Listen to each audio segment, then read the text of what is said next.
You can try.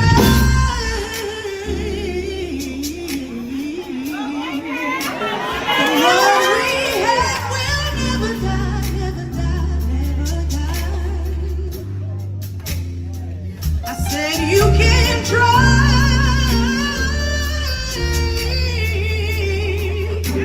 But what we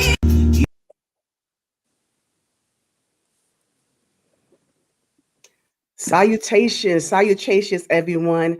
Thank you so much for being here. I am so looking forward to talking to my next guest that you saw just now, and that's just a little smidgen of her vocal, her range, and everything that she has going on vocally. And if you go into her socials, which I have in the description box, you will be blessed with all of her talent, her beauty, her style, her class, and everything else. So I'm really looking forward to you just witnessing greatness, black girl rocking, just not ever stopping. So I had to make sure that I put on my bra so I can be able to come before you and represent for this queen that I have here. She's an entrepreneur, singer, motivational speaker, author, cancer survivor, butcher, baker, candlestick maker. What I said. So I just want to make sure that you come on. Sorry for the lateness. I guess, she had a rehearsal because, that's what she does. I mean, and Black churches, they operate on CP time. So I thank you so much for patiently waiting on us to appear here tonight. And so once we get through this intro, you're going to be in the presence of the Tamara R. Hudson. Here we go.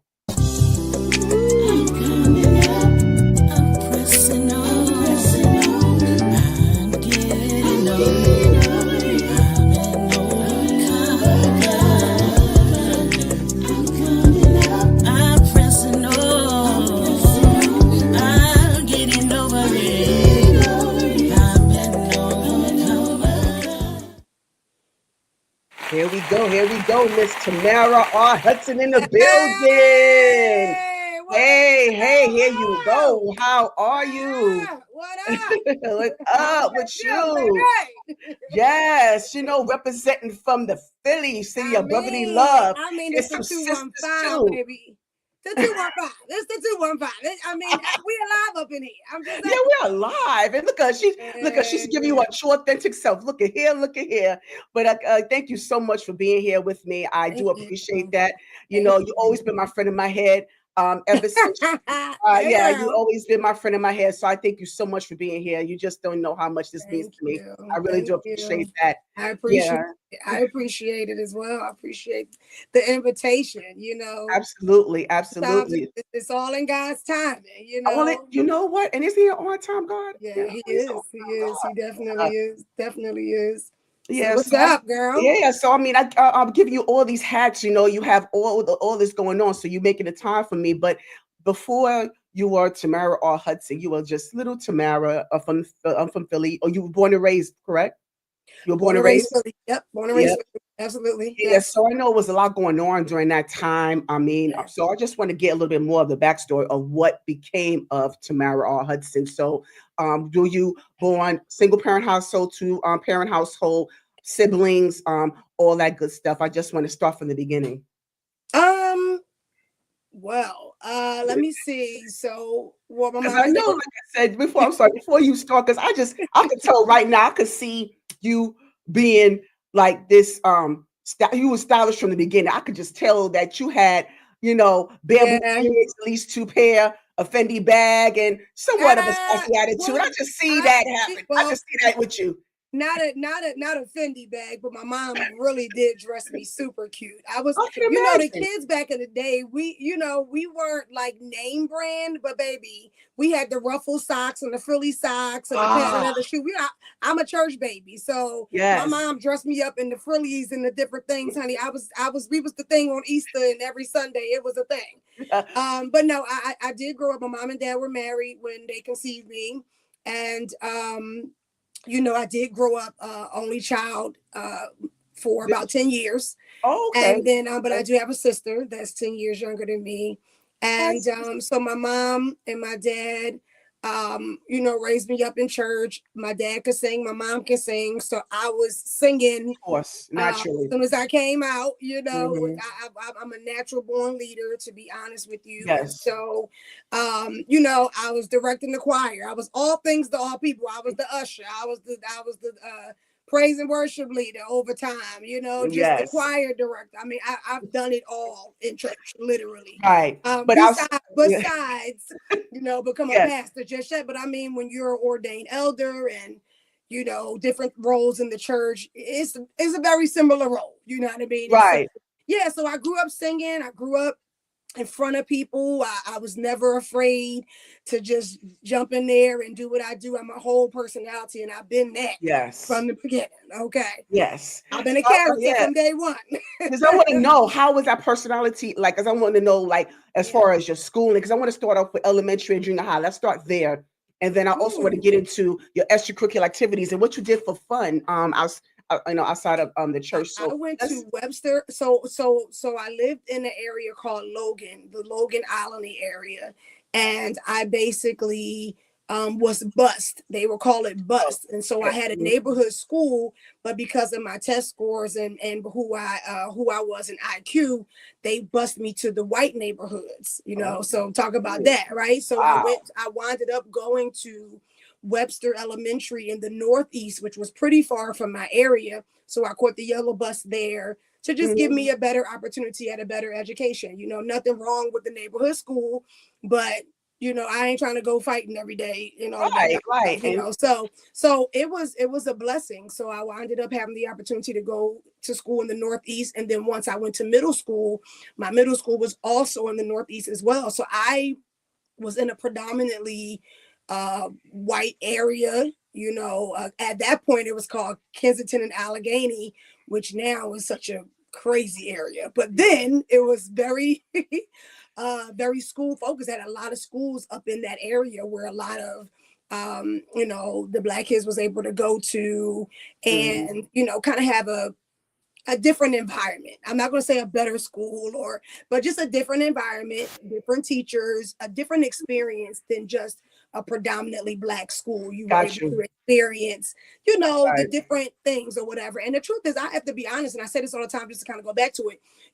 I'm not really one that has received a lot of racism. Like I was, as much as I was in the Northeast and I I was don't. I didn't able, expect that.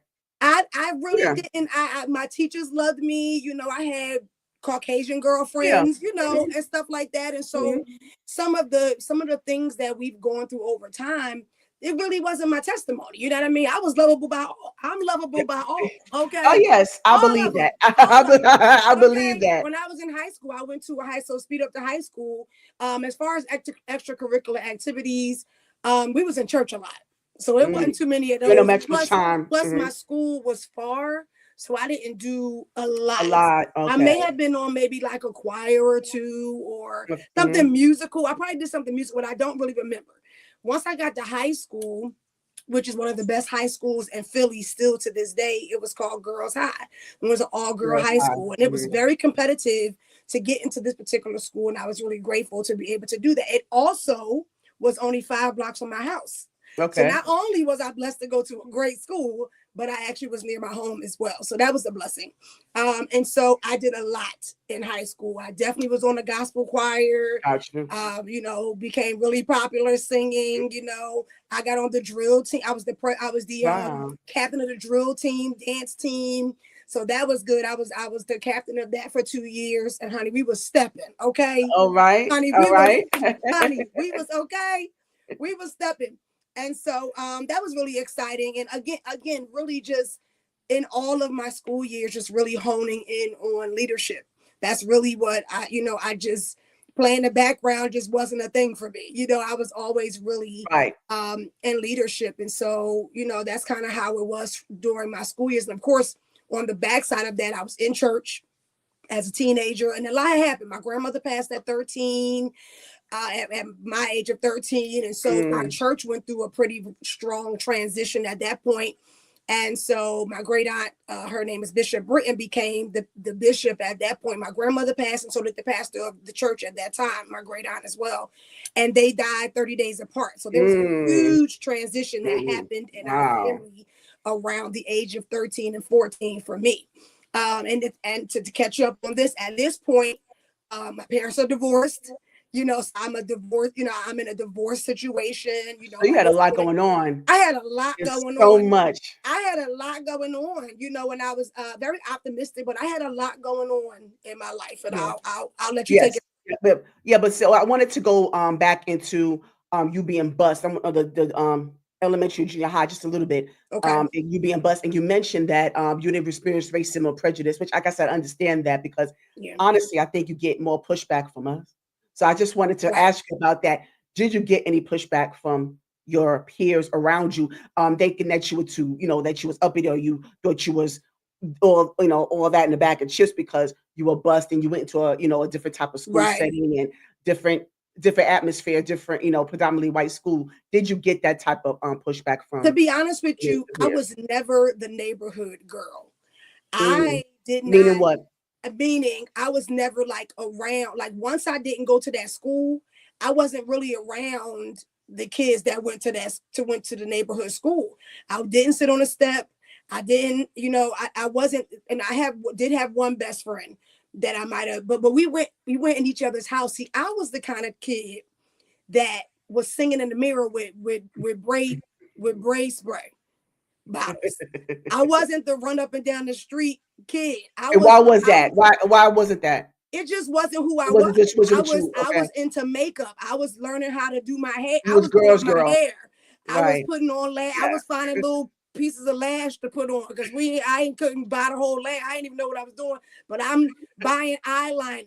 I'm putting on fake nails until I was able to go. I was the girly girl. Like You was girls girl. I was the girly girl. I was in the house screaming, singing to the top of my lungs. I don't know how my mom and them did it. Because I was singing John P. Key and Hezekiah Walker and just screaming. And now, of course, I'm a 90s baby.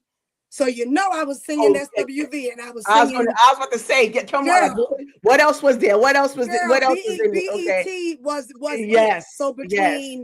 between singing John P. Key, Hezekiah Walker, Timothy Figueroa, and just Ooh, yes, all the people yes. at that time that I was trying to mimic at 13 and 14 and 15. And then, of course, you have the whole 90s movement. Oh Why goodness. would I be Wasn't that a outside? time? Look, why would I be outside? I'll be in the Yes, house. yes. I mean, wasn't that a time, Tamara, in 90s? Wasn't that a time? Ooh, Oh girl, my goodness. listen. I'm rocking my chain right now. What are you? I look 90s right now. You see me with Do my your pose, Tamara. oversized shirt. Do your pose. Do your pose, Tamara. And Ow. now that's a little bit of the 80s. I ain't really an 80s girl. But All right. but but no, so I didn't really I did not experience some of those things. Now we talk about church. Church. That's Yeah, but let that's me a ask you different story. about that. That's a Yes, I different want to story get, yes, altogether. yes. I want to get more to that because I'm wondering, growing up in the church, I wonder, was there any time, and I know you enjoyed it. I can tell you enjoy that, Yeah. worshiping and just fellowshipping, but younger in your younger years, was there ever a time that did you rebel? Where you like got to the point where you were just like, God, is this all there is? So I'm just curious about that. Ah. You know, Let me see. there's got to be more to this. As Yeah. a teenager, I definitely got to that point. But Yes. I don't think as a I was teenager. hoping you would say that. I was like, if you said no, I'm like, girl, you lying. Okay. No. Yeah, I definitely got to that place, but I didn't get to that place as a teenager. I think I Mm, got to the place. The transition was as much as a leader that I was when I was younger. The truth is, I became the biggest leader when my great aunt Bishop Britton took over. mhm. My mom became a little bit further in the ministry, and then that was when at 13 or 14 I could really kind of sing. So that's when I became the praise and worship leader. That's when I became the choir director. That's when I became a little more of a leader than I was before my grandmother and she passed. So we became like she took about a good 10 of us that were all around the same age and kind of made the foundation of her church. All Got our you. parents, our Okay. parents were there and all that, but she took the younger group and begin to groom them for ministry. And so Got you. the truth is, I loved it. Honestly, I loved it. Every church has its highs and lows, but we were a family church. We was picking them up and we was praisers. I Yes. loved the church. I loved the Yes. whole movement of church. And I think, on the heels of where you're trying to go with this, Yes. I think my love for church because the truth is, before you get to know God, you get to know church sometimes. Yes. Yes. And so you get to know God's people a lot of times before you have an actual encounter with God. You Mm, shout and you have the spirit and all of that. But the truth is, you get to true. meet God's people as a Yes. representation of God before you meet God in life. Hmm. So let me You ask you understand? that. Right. Yeah. Go. No, I understand totally because that's why I'm gonna go into this. Yeah, Before you make God and because you had, like you said, you have the foundation. So you're building the church within the church and the church within yourself. correct. So now I wanted to know, before you got to know God for yourself, what was your interpretation of God at that time? I don't know if I really thought about it. Like You didn't sometimes think you about it, don't think okay? about it until you're talking about it in these forums. You know what I'm saying? My Because you hear the interpretation, teachings and the preaching, you correct. hear the sermons, you hear, and that's the only interpretation that you know Yeah. based on what was preached to you, What's being was being taught. taught So to you. my Right. mom, So what was your perception? my perception was that, well, that can go so many Yeah, different. I know. I know that's kind of layered. I know. That's very Yeah. loaded. That's very loaded. So Yes. let me start off with naturally. My Okay. perception of God was, if you praise him, it's gonna happen for you. You know what I mean? It was based in service to God. It was based in, if you do this for God, he gonna do this for you, and that whole flow. And I watched him perform miracles even as even in my teenage years and things like that. But I will say that spiritually, what we've learned over time, and not specifically my church or my family, but the church at large, is that there were many times where how we were treated or what we learned was based in control. Yes. Yes. Okay. Yes. And not that the teachings weren't correct or anything like that, but over time we begin to understand the breakdown of some of the scriptures, the breakdowns of some of the revelations of scripture, the breakdown of who God truly is, who Jesus truly is, and what that means for us. And so growing up in which again, I love my background. I love the Pentecostal church. I love the apostolic. This is what we do. Okay. But I have definitely grown from my teachings as my foundation, and all that I've learned and all that I've done to really, really sit where I am now at the tender age of what I am now, Right. Right. having Right. learned and seen a lot. And everybody's interpretation of what church and God and everything means to them, It's um, different. forms them as Right. Yes. a sainted saint later on in life, and how you view Or a certain tainted things, saint. or a tainted saint, correct, and Mhm. how you will take what was done to you, and do you have grace and teach differently, or do you take that and begin to control other people? Mm, And that's really mm. that's really what that is. You know what I mean? And so for Wow. me, you know, I so that's why I said it was a loaded question, because naturally Right. and spiritually it's two different conversations. You know what I'm Absolutely. saying? And so where you land on the spectrum of how you treat people based upon your experiences comes from how rooted and grounded your relationship with God is, Mm, because your relationship got it. with God is what defies what was Yes. right and wrong and what you were taught. I'm talking Yes. good tonight, girl. Yeah. You getting some good Yeah. stuff tonight, Yeah. girl. Ooh, that's good. Yeah. That's good right Yeah. there. That's good. That's good. Yes, Woo! that's the word. That's the word. So That's a let me ask word. you that. So that transition between you getting to build a foundation and knowing more about God and God's presence in your life. So, and then within the church setting and how you fellowship among people, where did the rebellion come in at? When it become like even though the God was still in you? I mean, that didn't go away. I mean, I'm Right, not right, saying right, that. right. No, but so there had to be so moments I where don't think I would never call anything I've done rebellion, to be Okay. honest with you. Okay. Because now what I will say is there were moments where people thought I should have done something different. Like? But for instance, okay, when I was 19, I went away. When I was 18, I went away to college. Okay. And me and my cousin were the first to go away to college. Me and my guy cousin, Richard Spearman. Okay. Hey, What college Rich. was that? What college? Oh, I went to, excuse me, I went to University of Maryland, Eastern Shore, Oh, okay. DMV. down in Okay. Salisbury, Maryland. Okay. Woo-hoo, UMES, right? It was so country, girl. Okay. Okay. Anyway, I went there, and at the age of 19, because I was singing with one choir, I was all ready to sing with this one Yep. choir. I ain't even gonna say the name of the choir, girl, because it's too popular. If you know, you know. If you don't, it's fine. So I start singing with the choir, and let's just say that didn't work out. Okay, Okay. it Okay. wasn't a good fit for whatever reason. Because I don't like to put this out. I mean, I'll tell the story. I just don't want to put it on a live. You know, it is. Okay. Okay. Me and the leader of the choir have talked about this a million times, but I ain't gonna put them out there on this one. I'm gonna put them out on the next one, maybe. Anyway, it's fine. Yes, come back for that one. I'm gonna come back for that one. Yeah, But come back for that one. so really popular choir. I begged my mom and my pastor to let me sing on the choir. They let me sing on the choir, and then everything that they said was gonna happen happened. Okay. So at the age of 19, after being in college for about a year, I come home for summertime, and a best friend of mine was talking to somebody or whatever. Make a long story short, I meet this new group that is starting in Philly. It's a husband and wife group. They're newly married. They got only one kid, and Ah, so it was a okay. cute situation. It was just like, okay, and it was fate. It's funny because that I'm singing with that same group right now. After Yes, all, and what would you mind me mentioning who that is? I oh no, mean, no, you can yeah, you can mention yes, it. That's the group they're referring to is one of my all-time favorite duos, Kindred, the Family Soul.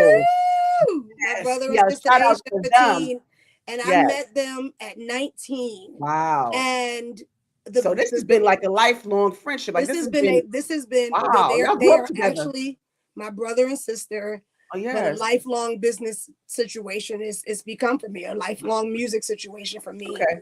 And so back to the rebellion part. So for some people, you know, um, for some people that may have been considered a sort of rebellion. But what's crazy is in Philly, when that happened for me, that was when a lot of musicians were starting to play for R&B groups.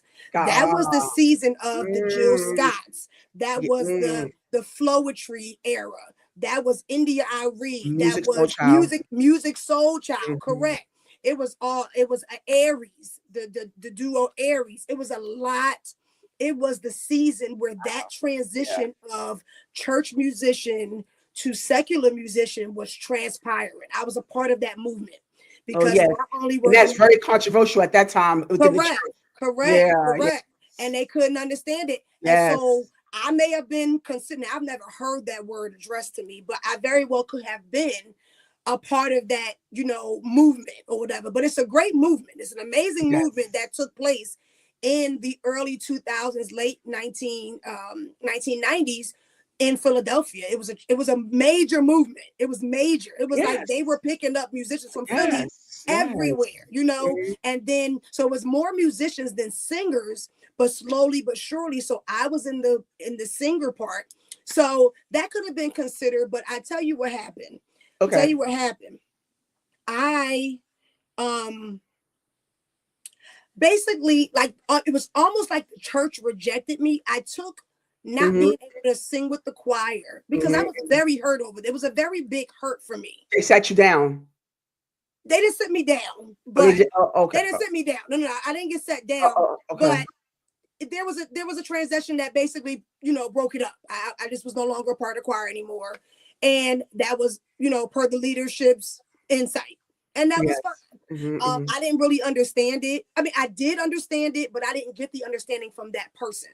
I heard it hindsight. And for Mm, me, I felt like if I'm on your choir, you should talk to me about whatever the issue is and let's come to a result. absolutely. But I Yeah. never got a chance to really have that. But all of it was well. It went how God wanted it to go. And I understand. I didn't get that then. I understand that now. And so And so what happened was the group that I joined at 19 is Muslim. They're of Muslim faith. Oh, And so it was crazy to another me. thing. Yeah, It Tamara, was you did. Yeah, you crazy. done did it, girl. Yeah, you done went secular. You going into different But here's denominations. the Yeah, thing. Tamara, you done did it That now. wasn't even, I don't I just even messed know with if the world really you. knew, like that wasn't Yeah, really something that, because they right. didn't really dress in garb and things like that. No, right. The personal journey for me was that I was all gung-ho for the church, but the Yes, church rejected me. yes, And yeah. it was a Muslim group that They accepted me. accepted you. Yes, And yes. so for me, I'm just like, when I sat back and thought about it over time, and I was just like, that is crazy to me, Yeah, yeah, that yeah. my gift would not be received, and not in my personal church or my family. I'm always a star in my family. Okay, period. They love me Ah, down. I don't have yeah. them issues, but they my biggest fans. But I mean, when I say the church, I mean the body of Christ. Period. It was like I didn't fit here, but now I fit here, right? And here's the biggest part, Faith. The biggest part is when the group Kendrick came out with their first album, the choir I was singing on winded up being on their first album. Wow, what? So they winded up singing on stage with me. And this is in this life together, correct? That is Because surrender, what's the first album? and I think it was in this life together. All Because right. No. In This surrender Life to might have love. been Surrender to Love. Surrender to Love. That song, that album was the album, and it's just crazy how it came Oh, full that is circle. crazy. How did that come? Can you give me some little bit of a how that came about, Tamara, please? So they just I think it was on a remix. I think that happened like on a remix that that kind of happened, and then we did a big release concert, and everybody that could be there that sang on the album came to the Oh, concert, and it just was crazy. It was just crazy to me. So my point is that yes. what could seem like rebellion, what could seem like rejection, when you really sit back and look at it, it's really God's redirection for your life. It's really God's will to have you feel certain things, because he has something else planned for you. And Oh, sometimes you don't always get it, you don't always understand it. But had I been stuck in that churchy situation, I may have never had the opportunity or the freedom to join the group who has been in my life yes, most of my life. You know what I mean? And yes, so yes. it's really a blessing. It really is. It It's really really a is. blessing. It's a blessing. So yeah, so that's how I got into my 20s. Okay. And then the whole movement in Philly started, and it definitely was a neo soul was Yes. the name of the movement at that point. And I want And to get more into that. I'm yeah, gonna get into that. But before we get more into that, I want to just welcome some of your guests here in the building. Thank you so much for being here, Kiko. I don't want to I'm mispronounce your last name. Martins, hey Ortiz, Key, thank you. Yes, sister Leia girlfriend, Lusk honey. and Hazel Mack. Is that your mom? Correct? That's your That is mom, my Hazel Mack. mom. Yes, it Hi, is. Miss Mack. Thank you so much for Hey being here y'all. and supporting us. Sean Cherry, Jalen Banks. Thank you so much for being here. Justine Hatcher, Sylvia Britton, That's Sharon Bishop Thomas. Britton. That's my That's mom. That's Mr. Bishop Britton. Britton. I Oh, was just yes, talking shout out about to her. you. Yes. Yes, yes. Okay. Yeah. Anthony Dupree, thank you for being here. Shay, say Shay horror. Sajor. Say Sajor. Hey horror. sis. Um, Them all my peoples. That's Yes, coming thank in you the so room, much for baby. being here, supporting Hey us. y'all. Thank you. I just wanted to welcome you guys in the building. Yeah. Yeah. So Tamara, I want to go back more, a little bit. Now you said you started. Did you finish college? I did not, Okay. actually. I Okay, did that's three fine. years. I did 3 years. Okay. It's All okay. I right. don't mind talking about it, because it is what it is. I did Mhm. 3 years, and my mom, my poor little mom. I turned 21, and I wrote my mom a letter, and I said, Mom, Mhm. college is just not what I want to do right now. Mhm. And I was like, I want to go on tour. I said, Mhm. the group is get ready to come out with their Yeah, first tour. they doing. Yeah, And they're about doing it. They're doing it my big. mom was not happy. She Right. wasn't Right. happy at all. Of All course. Of course. right. You have one She year. Well, shouldn't, you had a little bit of time left. So of course you're gonna be. and she shouldn't have been, Yeah. Yeah. because she had invested in wanting me to have a special future and things of that nature. So it was understandable. But when we talk about it now, Mhm. she said, I just didn't understand it. I just At that couldn't time, of figure course. out, but she was just like, I understood. She said she understands now. I wish she could be on here so she could say it, but she said I You can understand bring Mama now. on. Look, she said she We said can I bring her on. understand now that you had to go and reach other people. She's Mm. resolved that if I would have stayed in the environment and never expanded my reach and my spirit and my acknowledgement of who I was and be able to touch other people, there's been many people that have been touched Oh, just yes. by my life, you know what I mean? And Yes. so my mom was like, I understand now why that happened. Am I happy that I didn't graduate? Not necessarily, but am I grateful for going through with my dream? Absolutely. And I got a chance to see the world. My passport Yes. was stamped up.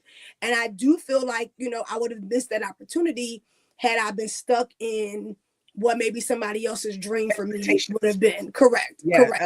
Yes. Correct.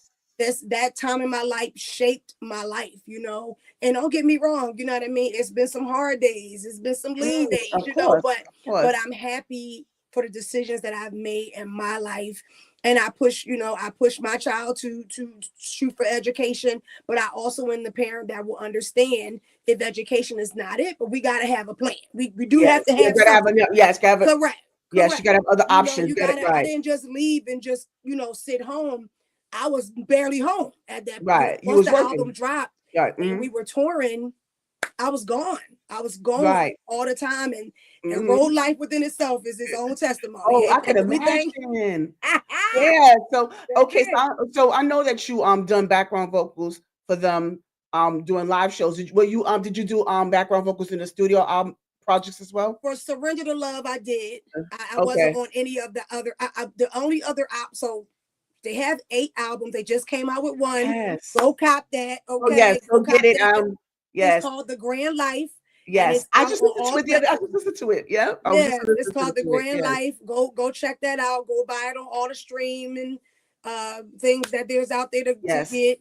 I did do about 4 songs on the first album. I'm Okay. on both singles, Stars and Far Away. I'm on Rhythm of Life. I'm Ah. on some of the remixes. I think I'm on one more, but I can't think of the name right now. And then we did a Okay. Live in London CD. Wow. And I'm Oh, I on didn't know about those. that one. Yeah, you gotta Oh, hear that one. That's a good one. yes. Oh, So I'm on the absolutely. Live in London CD. Oh, okay. So yeah, and then I think I don't want to tell it, but I think something Okay. else is coming up soon that I might be a part of. Because Right. I don't know if I'm supposed to tell it now. So let me not tell it. And let's just wait. Got you. But we Understandable. working on some stuff. We working on some stuff. Yeah, So and I'm looking forward to it. So Tamara, okay, yeah, because I'm enjoying what I'm hearing right now, thank especially with your you. experience with the touring. But I want to get more into your accomplishments Yeah, because you are forced by yourself. thank You you. have other you got driving forces around you, but you are Yeah, on your own. So I want to yeah, get into your music. You have yeah, a book out.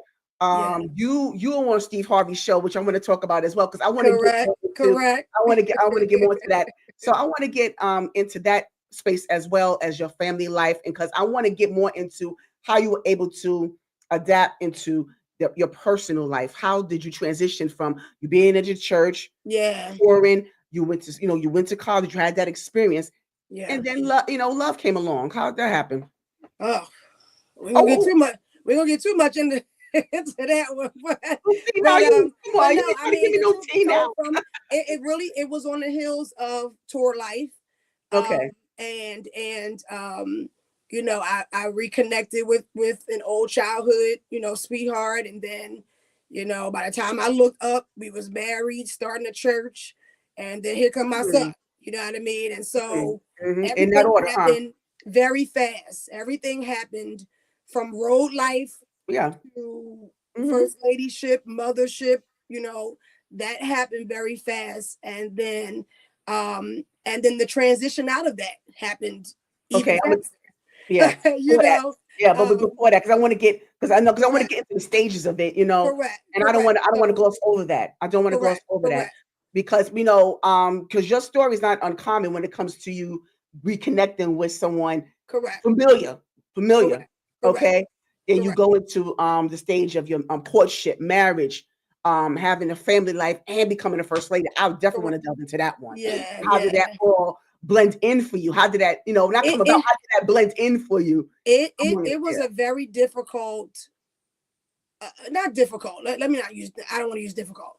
It was a very interesting, Complex. Mhm. interesting Okay. Okay. transition to become three different roles within a 6 month span. Oh, And that's really what it so was. within It that, was okay. I was actually in the role of a first lady first, and Okay. then a wife, and then a mother. You So wait, know, what do you? Okay, so you said first lady first. What does so the church started before we were married. The Oh, okay, church got you. started Okay. in January of 2007. I didn't get married until June of 2007, and then I got pregnant right after that. Okay, got So, you. so it happened really back to back. My great aunt, I was working in my mom's ministry at the time, obviously, and praise and worship and different things like that. And then I got engaged, and then, my great aunt was like, if they get a building, release her, to the Right. ministry. Right, And right. and by the time I looked up, we had a building, and so everything happened, very, very quickly. Mm, Not a lot of time to really plan, all of that. right. So it was, but it was, but again, when God has something and a role for you to participate in, He already has equipped you with what you need. You know what I mean? And so I have been every role in church. So besides this particular role, and so for me, I was an adjutant. I was a aspiring minister. Mhm. I became a minister after I was pregnant So with you my was son. ordained. Correct. So Mhm. it did. I was an aspiring minister in my mom's ministry, and then the engagement, all that stuff kind of happened like in that year. And so within that 2 years, I had become a minister, a mother, a wife, a first, like, it was a lot going on at that time. Um, but the church was very vibrant, and beginning to thrive, and things like that. And so, but then things happen, things Exactly. transition, and Mhm. then, God snatch you out of something, and you got to be like, all Right. right, Absolutely. what Right. happened, Yeah. and so within 5 years of that, that's kind of what I Okay. was sitting in, trying to figure out what happened to the life that had been, my What it really life was was at this at centered right, around right, right. my 'Cause I was marriage, gonna my right. church, my son, and then within a matter of a short period of time, my life looked very different. Right. And, Of course, it would be different. And I wanted to ask you, how did you manage, in that different life, because all of this that you had going on with you pursuing your career in music, and then you have your life within the church and family life. So how did you manage it? And were you under pressure to well, to here's the share? thing. Well, the truth is, at the time that that started, I had stopped singing for a while. Like Did you now? within that Okay. time frame, the music industry had shifted. Okay, And got you. so neo soul was kind of taking a more back seat in the industry. So we weren't touring as much at that point. Okay. So I Okay. wasn't really actively singing by the time 2006, 5. It was about 2005 that we kind of wasn't touring as much at that point. And I Okay. was home a lot more. So you have more flexibility I was to home. get Yeah, I more was in, home a okay. lot more at that point. Correct.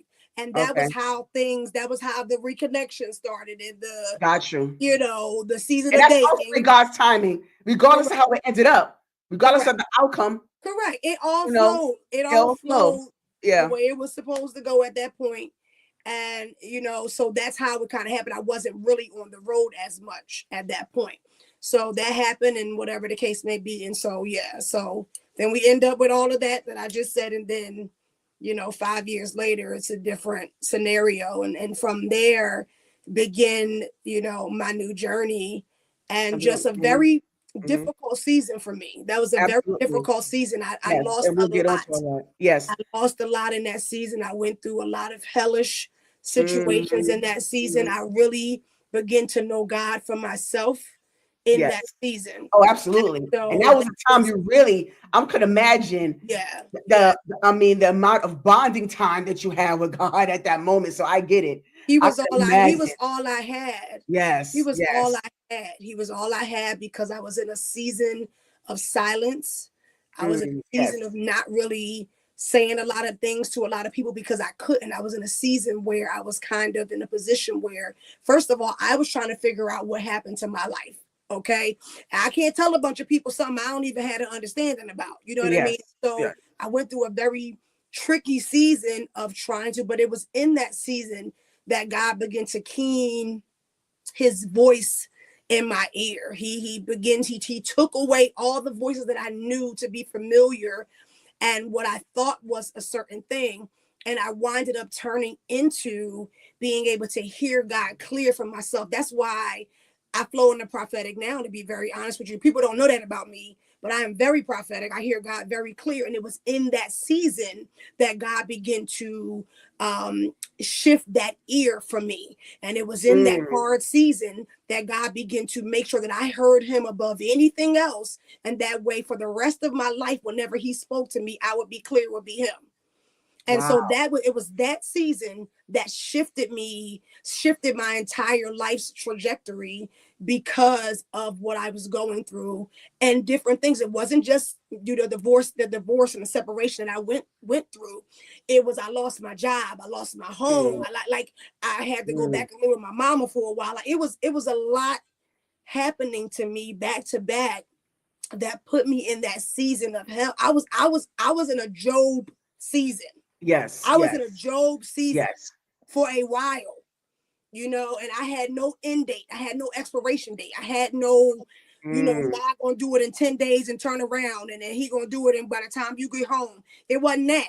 It was you gonna sit in this for a while. It was the absolutely. season where it was like get comfortable Yes. because I'm not taking you out of this season until I'm ready for you to be out of it because there are lessons that I have to teach you for where I'm taking you in the future. And so Yes. I Yes. had to sit in that season for a while. I lost a lot. I lost Mm, everything. To be honest mm, with you, I lost everything, you know, and my relationship with God, I think back on those times and I mean, I sold in tears. I just couldn't believe it. And I'm telling you, one part of that season was this. I went to look for a job and the Holy Ghost told me, don't look for a job right now. mm, He said to me, don't look for a job. I said, wait a minute. Excuse me, sir? Huh? He said, I want to teach you how I can be your daily bread. And I'm mm, like, this is mm. crazy. This is nuts. There's no way this is, but I listened. And what was on the other side of that obedience, I flow in obedience. If God Yes. said it, I'm doing it. Yes. Absolutely. Period. Better. I might have to ask him and be like, now you want to say that to me again? Yeah. Right. You need But confirmation. Yeah. I flow in the spirit of obedience to God. And Yes. when he says a thing to me, because he's proven himself over and over time and Oh time, and gosh. if Woo. he say it, Yes. first of all, if you tell me to say it to you, I'm gonna say it to you too. And you might not even receive it, and that's fine. But I'm gonna say Right. it to you. Yes. I'm gonna say it to you. You And better. whether Yes. you Better receive it, relay that's that on you. message. Yes. Because Absolutely. I can't get beat up for disobedience. I'm not going to take what God will give me if I don't do what he tells me to do. Got Period. you. And that's just, Absolutely. and again, that season facilitated that strength in which I obey, that Yes. strength in which I hear God clear, that strength in which I see what others don't see. I flow in what others don't flow in. And I Yes. don't, and I look, I know I don't look like it. You know what I mean? I look like, the 80s right now. Yeah. But in my mind, my heart, and my soul, I can go in to a flow with God at any point in time. I'm always on the cusp of a speaking in tongues. I always, at Yes. all times. Right. I'm always because Because you stay I ready. lived it. I Uh-huh. stay ready. Yeah. I Mm-hmm. stay ready Hmm. for real. Yeah. Like that's real. And most Mhm. people don't live their life like that. But for me, I absolutely do. And I'm glad you put into that perspective because I want to segue into this because I want to play this video Tamara because I want to kind of get more into where you in the space that you were at that time and kind of Oh, transition to girl. updating it where you are now. Okay, so and let me know you want me to pause at any time. So yeah, I want to Okay, get okay. into this. Yeah, I want to get into this, and like I said, I want to get into more where you were at that time, and kind of, Wow. and kind of give more. 'Cause I want to give more in depth into that space that you was in. All right, is that all Wow. right with you? I'm fine with that. I'm fine. All right. I got some background on that though that you may not be aware of, but I got you. I got you. Okay, Go yeah, ahead. please. Yes, please enlighten me. Yes, please. All right. Feel that disconnection from certain family members, even friends maybe, that have seen up close or even know the things that I've been through, would be worth disconnecting from them because of that communication or connection still with my. Well, I mean, look, you ever thought maybe they not your friends? It's very possible. Maybe they was your friends because of what you were. If you the pastor's wife, if you the first lady, maybe that's why they was your friend. But now you ain't the first lady no more. Now they ain't your friend no more. Very true. Sometimes, we have to come to conclusions ourselves. See, we can't really affect or change what other people do. We have total control of ourselves. I just think, you have to have just pull the curtain back on the whole show and just go, look, who's my friends and who not. Absolutely. All right, I want to kind of stop it there Yeah. because I just think that's so profound when it comes to because I think the title of that clip was loyalty after divorce, and how that affected your friendships and how you interacted with with people. So can you tell me the space that you were in at that particular time where it not forced you, but um it was geared towards you questioning your Yeah. friendships at that time. And can you tell me where you are and where you are now with that? Well, think about so here's the background on shows Okay, like that. okay, Show okay, because people don't really know this necessarily. okay. So the background on shows like that is um they talk to so initially I was just going, okay, let me see. So I went to a service, right? And a prophet prophesied to me that I was going to have some sort of encounter with Steve Harvey. Oh, And really? so this is a whole background, girl. You ain't even ready for this. And so I said, okay. I was like, so I prayed about it and I said, all right, God, well, I know I obviously must put myself in a position. Like, how do you want me to flow when it comes to this prophecy? He said a lot to me that day, but that was one of them. And so I said, okay, well, let's start with the Steve Harvey show. So I was like, well, I'm going to LA for my birthday, so maybe I can go to the show. I Okay. went online, no tickets Mm, for May were even online. Like it was almost like the season had stopped. okay. And so I was like, okay, I kept checking. I said, all right, well, God, it obviously ain't that way. So how else do you want me to be in position for whatever this prophecy could mean? And this could mean 10 years down the road, but I didn't feel like that. I felt like it was something that needed to happen, or I needed to be more active or proactive about that happening. I left it alone, child, because that moment with the prophet was in March. Apostle, his name is Apostle Jennings from Atlanta. And so anyway, a whole month went by and the Holy Ghost said, look up the tickets again. Mm. The tickets had opened up and two shows were on my birthday. May 7th. What? And so I was like, you gotta be kidding me, God, for real. Like, I was like, you gotta be kidding. So I was like, all right, bet. I'm gonna be in LA. It's for my birthday. I'm gonna sign up for the tickets. Now, mind you, in my mind, I'm just going to be in the audience. Right. But by the time I looked around, they were emailing to see if he wanted to be on the Ask Steve segment. Okay. So I was like, all right, cool. You know what I mean? I was just like, why not? Not knowing it was going to be a thing. So I wound it up. One of the producers called me and they was like, all right, tell us about your life. Like, what has been going on with your life? Like, what you do? Like, they was asking, like, digging for what could be a very good moment, right? And, people just think I just went up there and asked them that, but that's not really how that happens. You know what I mean? Oh, The good. Thank producers you for this called me. insight. I really The appreciate this producers insight. called me, Yeah. and I had given them so many other things to talk about. Wow, Okay. really? But they were like, well, let's dig into that a little bit. So let's talk about you being a pastor's wife. So it was them that facilitated that question. They were just like, whatever I was giving them, they like, we did that before. We did that before. We had that before. They were trying to dig and bring out something that would get major views. And the girl who talked to me, the producer, God bless her heart, she's passed since then. And I think it may have been breast cancer. I can't say that for sure, but she's passed since then, which is crazy. So God, rest in heaven. But anyway, she was just like, no, this the one. And they was like, that you don't know if it's going to be used until after the show and everything like that. So we did the segment and we did that, and I was like, oh, some people gonna be mad at me for even bringing this back up. Because mind you, by the time I went to Steve Harvey, that's 2019. That situation is very far removed from me at that point. You know what I mean? What I was asking about was not where I was at that time. Got you. I knew the answer to that question. It was just a good question for people to, for that show. For the correct. But I'm gonna tell you. So what's crazy is Steve looking at his cards and looking at me, and he like, I know this ain't no first lady sitting in this chair right now. He was looking like he couldn't believe the correlation between the question and who he was looking at. So wow. Because I'm like, I know he don't think I'm somebody. He probably like they done made up the person, the story, and everything else. And so anyway, they was like, engage him, whatever the case may be. And so I did.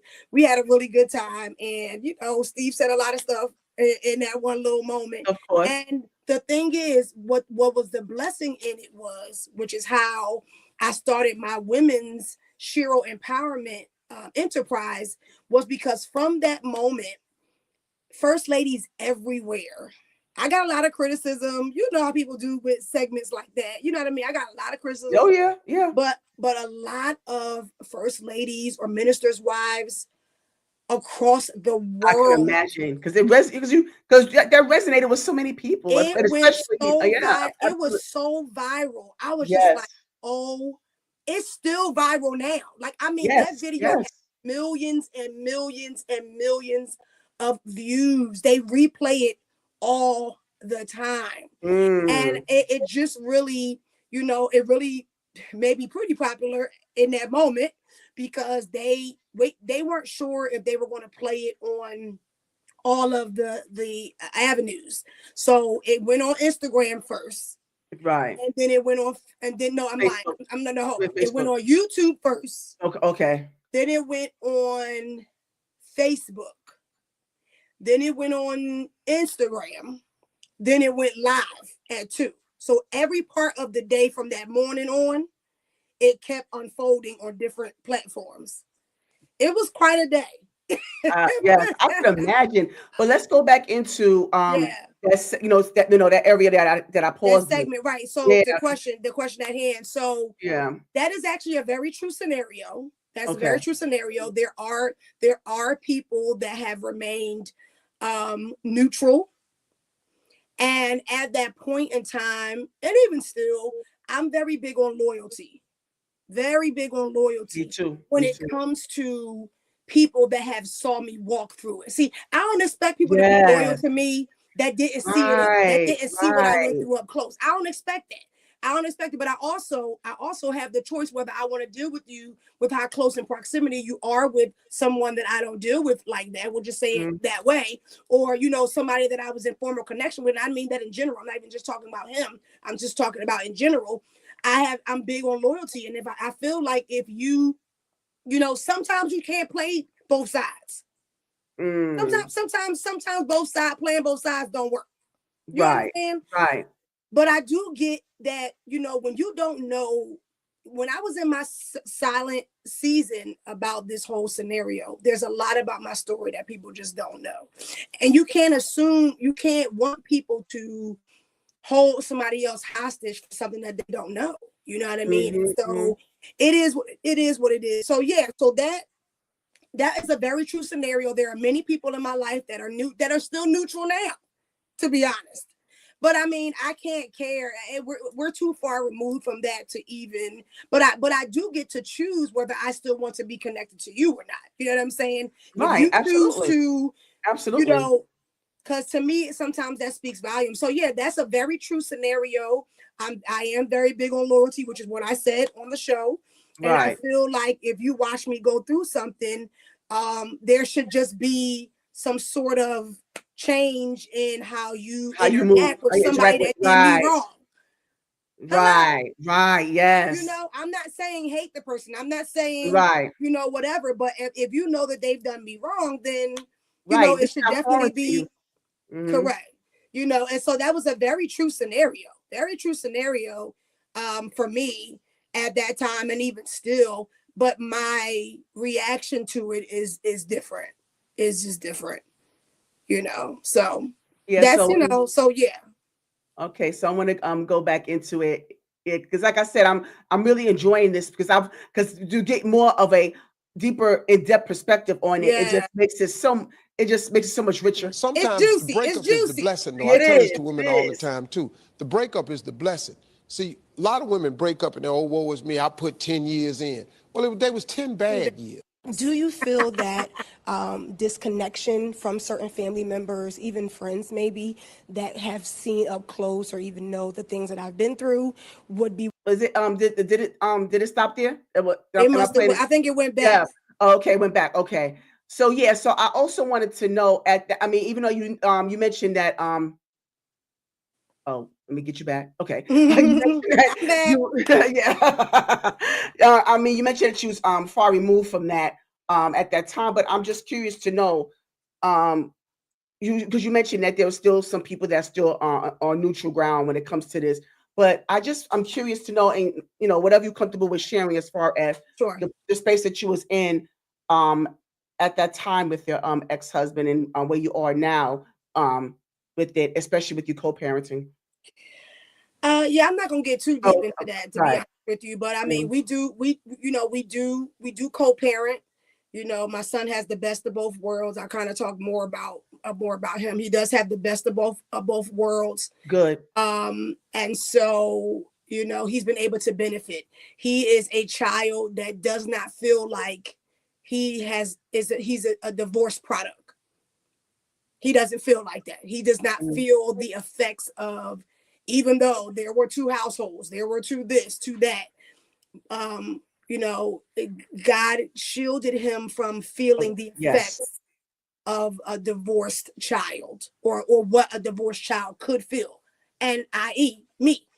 I went through my own levels of different things being a part of a divorced situation. And so I know firsthand. Can't nobody tell me about it because I know about it because I lived it. Absolutely. Absolutely. And so my son has not felt at least up until this point, he has not felt the residuals of that. And that Great. is a blessing within Yes, it itself. is. Oh Lord, it is. That And I is a want to ask blessing. you, how did you how did you make that happen to where he was able to adapt to the change and man, and how did you adapt to it? That's a very major question. That's a Mm. very major question. God, as much as things were going on and things of that nature, and I had options of how I wanted to play that out as far as my son and everything else, we both did. But God told me that with everything going on with Hayden at the time, to leave him at the ministry, to let Mm. him still attend the ministry. God told me to leave him with he said that I had to leave him with something familiar because everything Mm. around him was changing. And Right. the Holy Ghost told me to leave him with something familiar. If you leave him at the church, then I will make sure that I sustain his mind through the process. Gotcha. And that was my decision, to leave him at his dad's ministry, even though I had to walk away. And Absolutely. that's really major. Yes. Yes. Nobody really understands that Hmm. decision that I had to make, because And I yes. forfeited my ability to watch my son grow in a spiritual environment consistently. Yeah. Yeah. People don't really, that's not really something Mhm. people understand. Like, that's not for the faint at heart. I gave up a lot by obeying God to do that. I gave up a lot. I could have fought that. I could have wanted him to just be with me, but I listened. God told me in order for him to get to where he's not going to feel the full effects, leave him with people that love him, that watched him grow since he was in my belly. And although you guys may not be connected in this season, that they will love on him because they still love you. And I had to believe that that would be true. And the truth is, that's what happened over time. And so I'm comfortable with that decision because God told me to be comfortable with it. Right. But the result of that is that my son did not have the residuals of your average divorced, situation. So okay, and I'm so I'm so glad to hear that. I just wish there was more of that. Correct. That's a whole nother conversation. Yes, correct. But so let me ask you, Hayden, he's practically an adult now. He's in college, correct? Is he in college now? No, not 17. Yet. He's 17. Okay. So he's a senior. He's a senior. Okay. Yes, and that, just so you know, Tamara is a mother to an amazing son. He is really like she mentioned about him remaining in that spiritual space, and thank God that has happened because he's become such an amazing kid. If you look at our social, he's a good guy. You could I could tell. I haven't met him, but I could just tell that I could tell. So I'm wondering, just out of curiosity, like as he's gotten older. And because he became more aware as he gotten older. I mean, even if you shielded him, and which is as he gotten older, how did you address it at the time as he gotten old enough to understand more of the dynamic? Or did they even take place at all? I mean, it's kind of understood. Okay. I talked to my son very transparently, but there's just some things that we don't have to talk about. Right. But he's not stupid. You know what I mean? He's very intelligent, but some of those conversations we don't have to have. You know what I mean? They're not relevant for the way that we need to parent. That what happened is not relevant. That's true. True. They will be relevant at one point in time in his life, but I try not to. Because he loves us both the same. I do my best to make sure that, that is not tainted by any other scenarios. You know what I mean? I don't lie to him either. I don't do that. Of course. But our conversations and our relationship is different. Okay. And he doesn't have to be in an environment where he has to be aware of those things. But of course, we'll have heartfelt conversations when he gets older. You know what I mean? That just hasn't been the forefront. That wasn't important to embrace the truth about things. It just is what it is. He was 3. Hayden was 3. So he knows us more apart than together. Right, got you. So that's right. So it made a little bit more, the transition a little bit more easier to correct. I mean, he so getting into those things when all he remembers is what the way that it was is really not important, in those moments. But but we talk about things, and I try to be as open as I can. I'm sure his dad does too, but I mean, there will be times because some things do have to be addressed as a young man gets older. As he gets older, important to know certain things. He's going to want to know, certain things. So, but for now, it hasn't been a big deal. You know what I mean? It's not a big deal, and so, we just got him. He's a senior in high school. Yes, I think we've come a long way, He's doing very well, and good job, Tamara. Good job. Thank you. Yeah. But also, just one more question. I don't want to, dwell on the whole divorce factor. Sure. I just want to, because I want to find out one thing, because I really need to know this. As a first lady, minister, all up in the church, and you divorcing, Jesus, you done divorced. Right.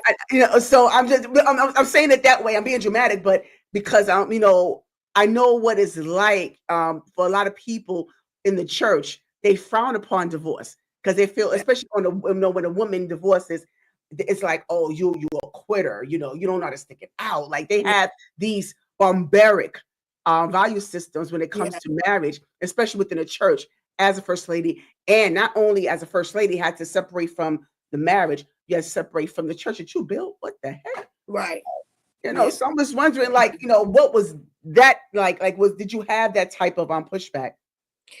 To be honest with you, my mom probably went through more of that than I Okay, experienced, okay, to be honest with you. okay, understandable. She definitely went through her own You still have that story. now, 'cause Yeah, yeah, they do still have that, but yeah, for me, by the time I was, you know, in my 30s at that point, mm, we were pretty, and it feels like a lot of people were kind of going through the same thing at the same time. At least from what I could tell, it was a lot going on at that time. And so, yeah, I didn't really get, like I said, even if, hey sis, even if people did feel that way, they didn't come to me with it. Even okay, if they were being critical, or to be honest with you, most of the rumor mill was really like, well, what happened? It really wasn't that we weren't together or that we were getting a divorce. It was really the biggest talk was like, well, what, you know? And so that was, I really dealt with the rumor mill more than I dealt with people mm, criticizing my but divorce. okay, okay, that's That was shocking. really the bit, because Yeah, we were mm, really, you know, pretty popular, you know, in the city and other places and different things in the environment, in the community that we were a part of. And so that was really the biggest thing. But because now, again, remember, I stayed silent for about 2.5 years. Like, I didn't mm, even talk about it. Like, people, you know, see me different places and it just started to become obvious, but nobody was really getting the story from me. And got it. so that was really the thing. So I didn't get a lot of criticism about being divorced, to be honest with you. My mom kind of had that moment per her and my dad. Yes, It was I kind can of like imagine that. that time. I can imagine that time. The old church. Yes, yes. By the time we was up here, we wearing pants, honey. My hair is red. Ain't nobody coming to me Yeah, about no you love divorce. your red hair. You love your red Ain't hair, nobody boy. talking about no divorce, child. Okay, by Yeah, that point in time, child, we just got on pants. We just got red yeah, hair. yeah. You We so wearing far makeup, child. removed. Yeah, Very new age church. So got it. wasn't Yes, nobody really tripping about divorcing at that point. got You know what I you. mean? Okay, But even you better. know, some of Mm, those other reformations, you know, kind of get into that, the Kojics and not to be throwing that out there, but I'm saying if like Karen Clark would have divorced, it would be a big deal. You know what I right. mean? Oh, of But yes, of somebody course. like me, you know, it's like whatever. They Understandable. understand it, you know. So yeah. Okay. So I'm glad it happened. Don't nobody Worked come out at me that about way. that. Yeah, Don't I'm nobody come glad. at me about Kojic. I was just saying about No, Karen Clark. Okay. we get it. Yeah, we Okay. Look, look, definitely look. get All right. I love it. the Kojics. I love Yes, the yes, hallelujah. Yeah, Kojics. yeah. So So funny. yeah, but so I think you know you had so many trials, but also some triumphs, Tamara. So I want to get Yeah. more into that because you mentioned before that you had some setbacks with losing employment and dealing with different things, but you had entered some chapters in your life where you found love again, and you know dealt with your cancer battle. So what came first? Okay, so it went from I'm gonna just do a timeline here. It went from divorce, going through that, you know, separating from that the ministry that you built, Right. and you know, and From your mouth. yeah, From your mouth to God's ears. yeah. I mean, well, it is what And it it's is. true. It's Yeah, definitely yeah. helped And to so, be. what happened from there? Like, what happened from that point? Um, hmm.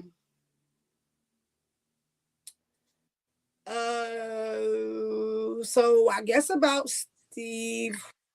After, well, so my transition of everything I was going through kind of shifted in 2026 when I got this amazing job and different things like that. So I'm living good, I'm doing good, all is well.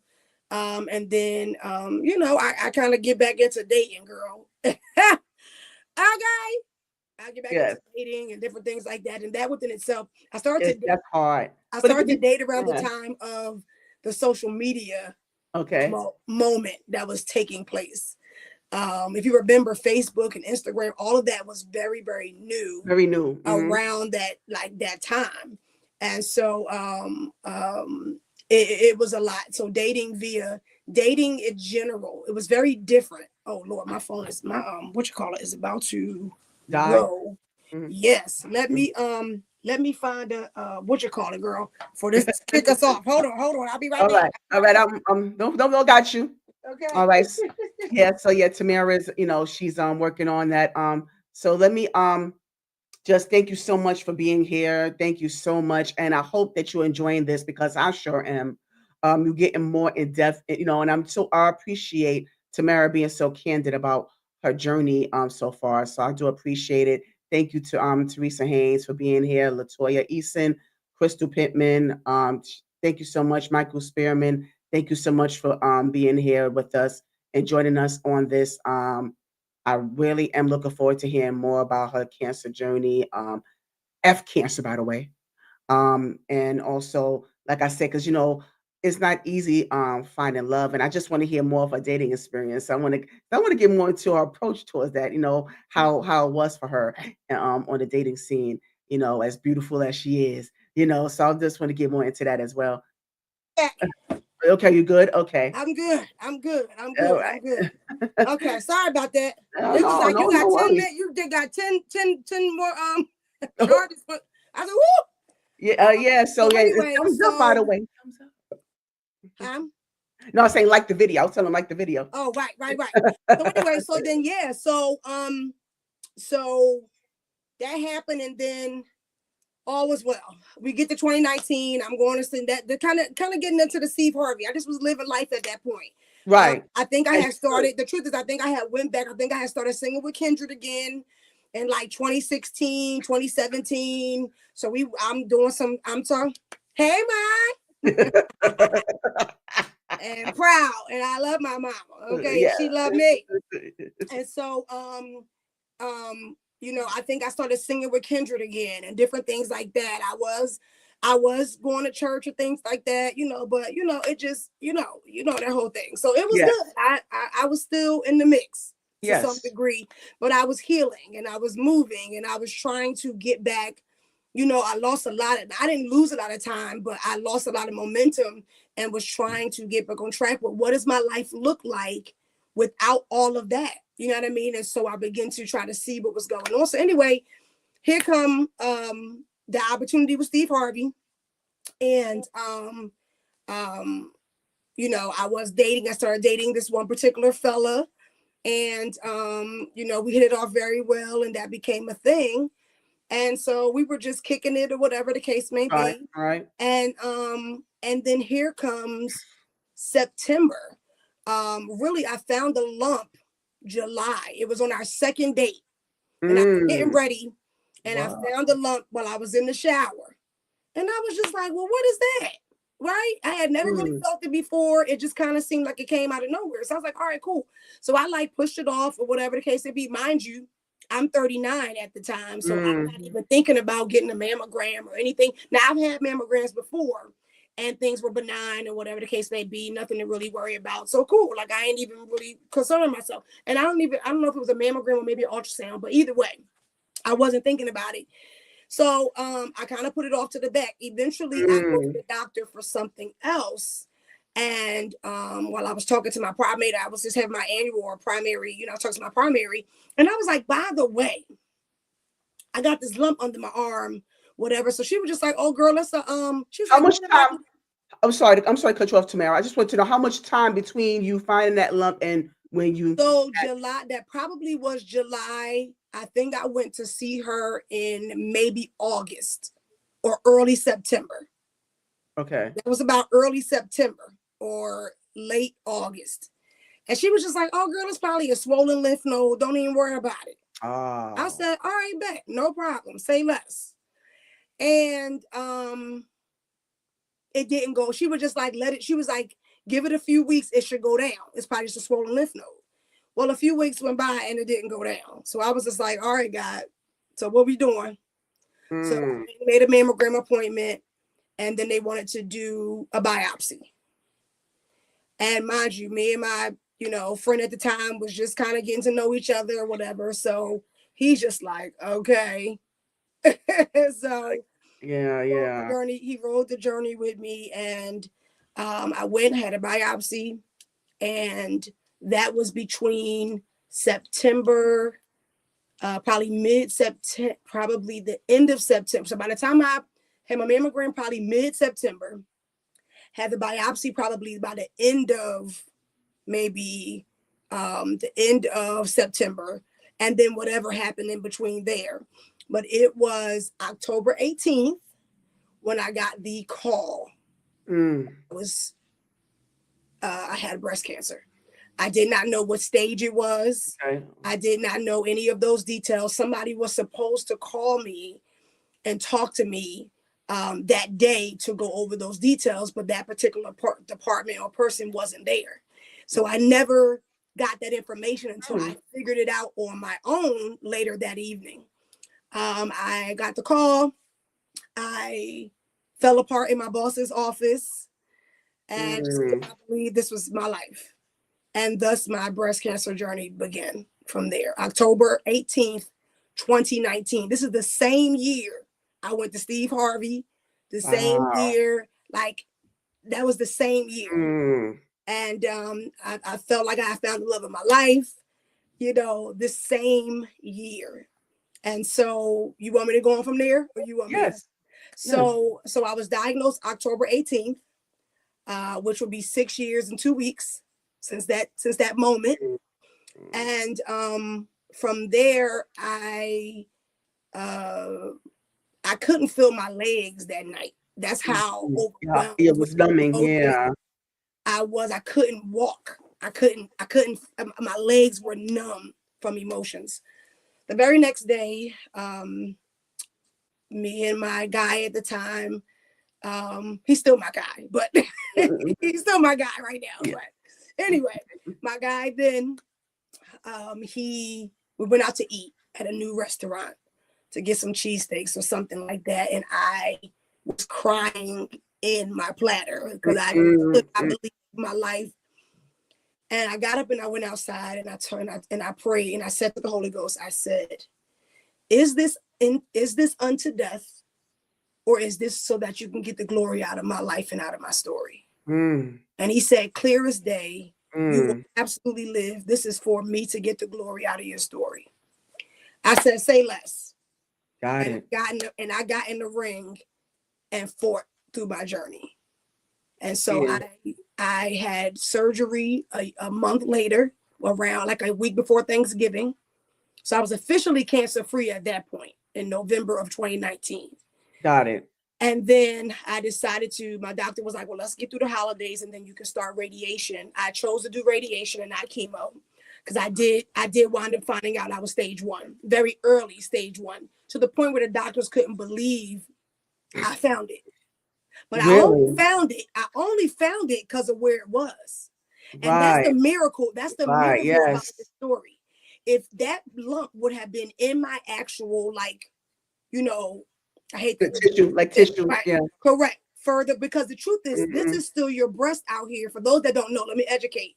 Yes, please. It being under my arm, it's called the left axillary part of your breast. Your breast extends under your arm. So can you show us? Can you do us a quick demonstration of how to self-check? Are you able to do that? Hold on for 1 second because I just want to make sure this is charging. Hold on. Okay. Something about this ain't connected. Hold on. And I want to make sure we don't die. Yeah, make sure. Yeah, we don't want to lose this now. Come on, it's getting too good. We don't want to lose. Yeah, we don't want to lose. Let me see. Hold on. I don't know why it's not connecting. Because it's plugged up. So okay. So it wasn't charging that whole time when you plugged it in? I thought it was. Wasn't. There it is. Okay, I got the charge on there now. They ain't never the devil trying to cut us off, girl. Devil is a lie. So anyway, all right. So hopefully we won't die. Can you give us a demonstration? Huh? Can you give us like a quick demo of how to self-check in? Let me see. So you're supposed to do it from here all the way down, feel around here, and then, kind of go into it from there. You're supposed to like lift your hand. You used to see the little papers or whatever tell you to lift your hand and all this. Right, and they tell you to start here because your breast extends. Yes, extends, right. Into your under your underarm. So you have your breast area here. Okay. Then you have your lymph nodes underneath here. Correct. Like your lymph nodes are like around here. Okay. But your breast extends, out there as well. It's called the axillary part of your breast. Okay. Who would know? Who would know that? Right. Okay. I don't know what would have happened to me if it would have been somewhere else. Right. Because I wasn't actively And God, doing those checks. and you don't even want to think about that. I Wow. don't. Imagine. I don't. Can But you it imagine? goes to show me that God has a plan for my God life. has yes, That yes. means that he put it where it was for this journey in my life to take place. I believe that. I believe that. Now he could have gave me something else. Okay? He could have gave me another journey, but this is the one he chose me, and that's fine. That's fine. Because he did it where I could find. I'm telling you, they're just like, how did you know? I'm like, I didn't know. It was under my arm and I felt it. And like, you should be touching your body. You should be touching. Yes. Wait. Yeah. Y'all No, know yeah. about me. Y'all should be. Yes. You Yes. have to get to know you. You have to get to know your body. You have to. And I know we like overtime or whatever, so I don't want to get too much into it, but you have to really get to know your body. You know what I mean? So You really do. So how does the one do that? What is your approach as far as your journey and doing this battle? Can you give the audience more tips or more insight as to how to go about early detection, how to go about what are the steps that you take? I mean, we know about the mammograms, about, but what are the steps that you take as far as from your perspective on what we need to It's do? really a personal journey. It's a personal journey. It is getting to know you. You know what I mean? Getting to know the feelings in your body, getting to know, what things affect you in certain kind of ways. Like, do you need to change what you eat? Does this happen to you? Because again, everything is just going to your primary initially and then watching your body over time. It's really a matter of learning what changes, because again, the older you get, the more different things change about your body and all of that. And it's becoming wise in those changes in your body that you get to know. So this was really, I'm very big on annuals. I'm very big on taking care of myself. I've never had any issues. I've never had, besides having a baby, I was never in the hospital, nothing. I was very, according to me, I was very healthy. I would have never thought that I would have been diagnosed at 39 with breast cancer. It just would have never crossed my mind.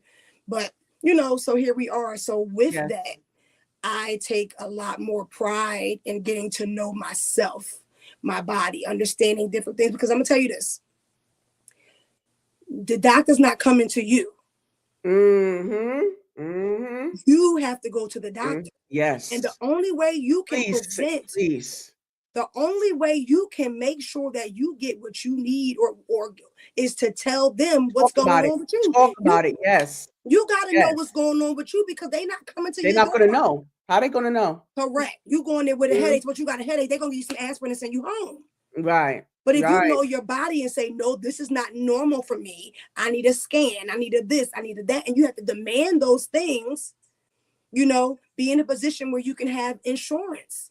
Stuff like that, because without those things, you can't get the proper care. Not that everybody can do it, but you just have to know what your options are, because that is very important to get to know you, for sure. Yes, and so for me now, ever since this moment, every little thing, what's this, what's that, what I feel, honey, I'm on it. Me too. Because it's a journey, and you never, as much as I am so grateful to be 6 years cancer-free, almost 6 years cancer-free, the journey in your mind is always a battle. It's always a battle. The first few years I went and had my mammograms, I was a nervous wreck, crying and everything. Like I had what they call white coat syndrome, where I hate going to the doctor. I hate waiting for results. I don't feel that. I'm a little bit better now, but initially I was like, I don't want to go. I don't want to go. I don't want to go. I don't want to. So I made a decision, which is just not necessarily common knowledge, but I'm saying this for a very transparent moment. Because I knew I was probably not going to have any more kids. I did wind up choosing a hysterectomy, because that eliminates 3 cancers for me. That eliminates cervical cancer, that eliminates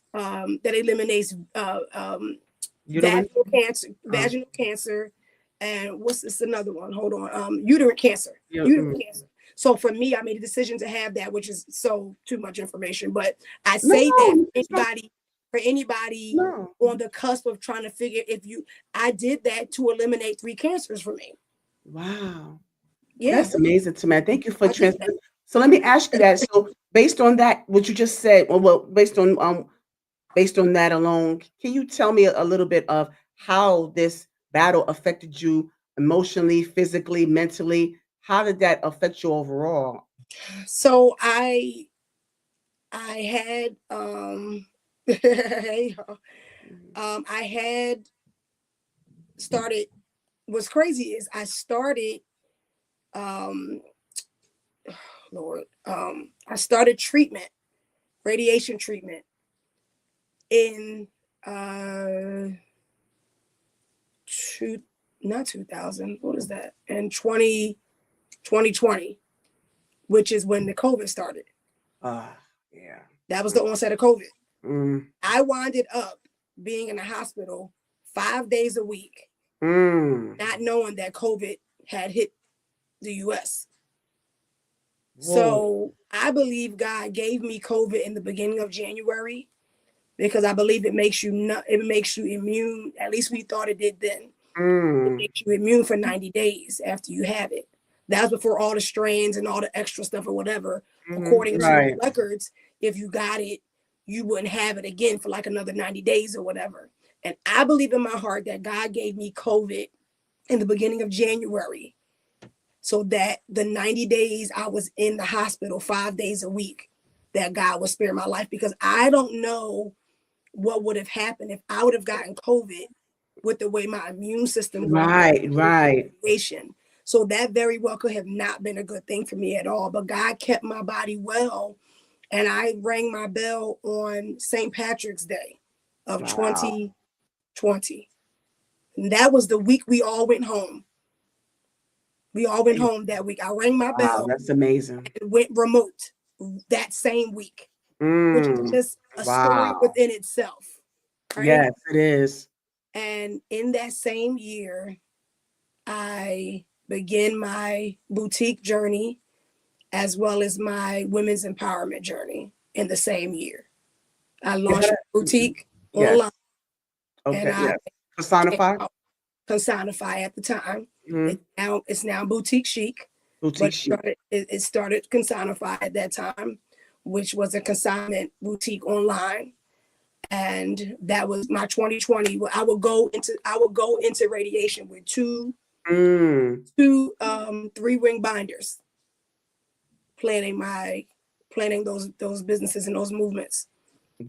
I would lay my binders down and get on the radiation table. Wow. That So I is was doing that, but wow, that's still amazing. full of vision because God told me I wasn't going nowhere. So I was fine with that. So I was ready. Yeah, and you stay ready, Tamara. You're yeah, I mean, congratulations Thank on you. that. Thank you. Yeah. Thank So you. speaking of the Shiro series, how's that going for you, right? It started already? Yeah, that was launched in I know it was 2020. last what In was it 2020. It started in 2020? 2020. I launched Mhm. Shiro. Shiro is called the acronym is SEE. So it's Shiro Empowerment Enterprises. Okay. And I launched that in 2020. During the pandemic, it was like 20 of us there with masks on and everything was online and everything was it was crazy. I was just like, why would I do this? But again, Mhm. when God tells you to do something, no matter how crazy it looks, you still proceed, with the process. And so yeah, I launched that. And that was the first time I told my cancer story. When I launched Really? Zero, when I Okay. did it live, that was the first time I had kept it a secret for a year. Mm. During the release of Shiro was when I told the story. That's when And I so told let the me story. ask you because now you dealing with this journey, and at the same time you are still, you're in the process of finding love and navigating through that new chapter in your life, that new relationship. So what was that like for you? How did that work out? It was, it's It still working was out now, but I'm talking about yeah, at yeah. that place At that point, everything was so he new. was very like when he tells the story, he's just like, I was like, okay, God, you just gave her to me. You gonna take her away? Like, you know what I mean? He Mm. was just like, Yeah. how you gonna give me something that I, feel this way about and then take her from me? That was kind of his mindset. So Right. he stayed by my side. He stayed by my side. He was everything to me, along with a group of friends that we had at that time.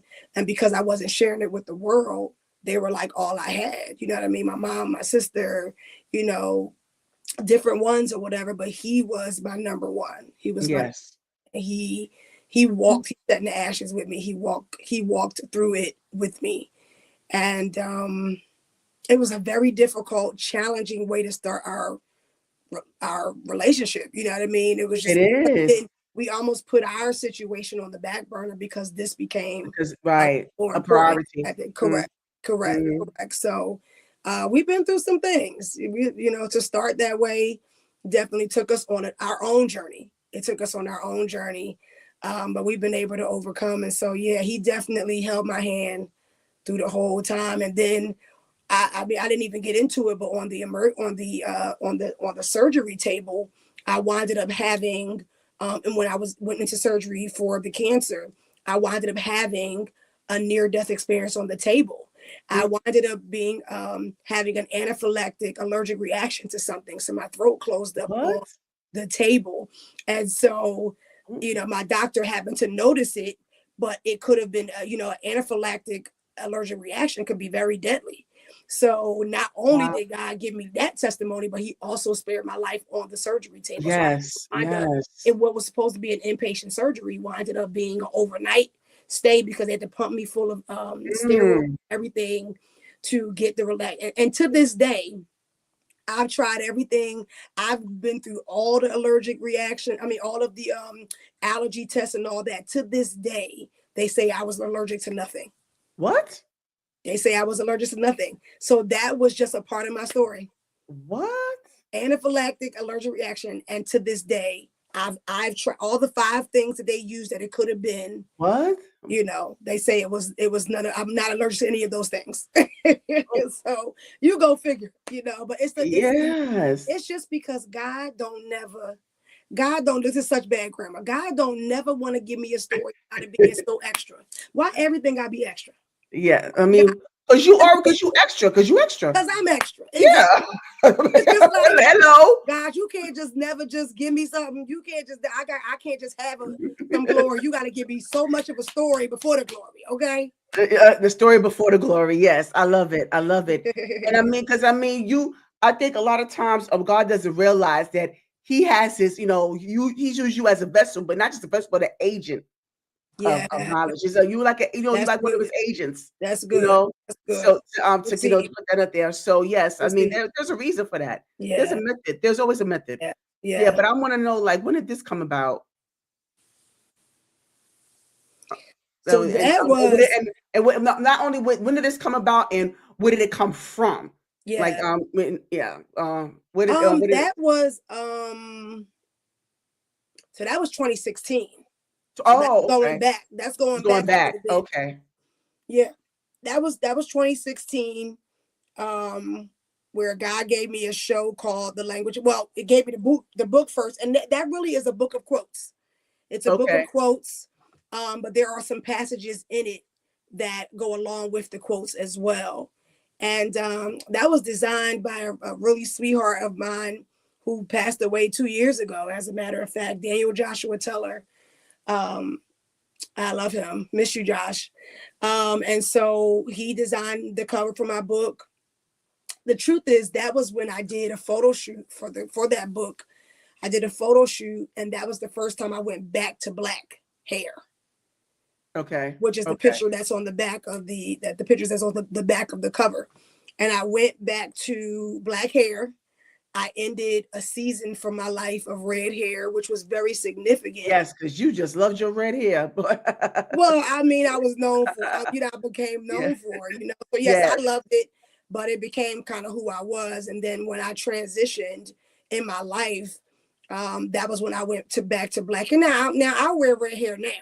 You know what I mean? I got Yes. a problem. But it was the season of changing my identity. I was changing who I had become, and I was becoming known as just something else. And so, yeah, so that book was I love quotes and I love inspiration and motivation, and that's What really is that book is. It's really it's about I'm huge on word. I'm big on word, and so I'm big on letting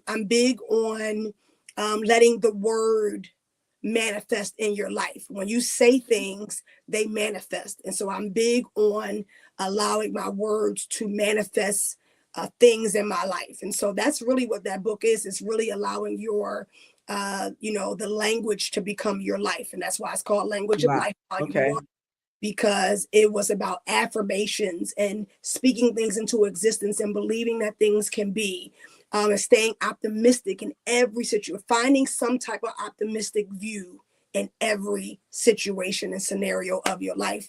So I get into that. And so that is still available on Amazon. I do have a few copies for those in Philly. I do have some copies live as well, but that is definitely still on Amazon for anybody that wants to get that.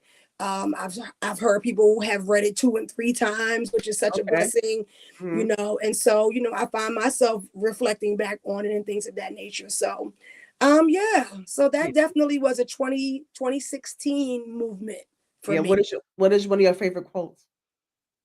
Oh man, I know. I one of know. my favorite quotes, I have 3 of them in my bio. One of them is, "She was more than a woman, she was a world." The other one is, "The best apology is change behavior." Yes, it really is. Okay, Yeah. that's great.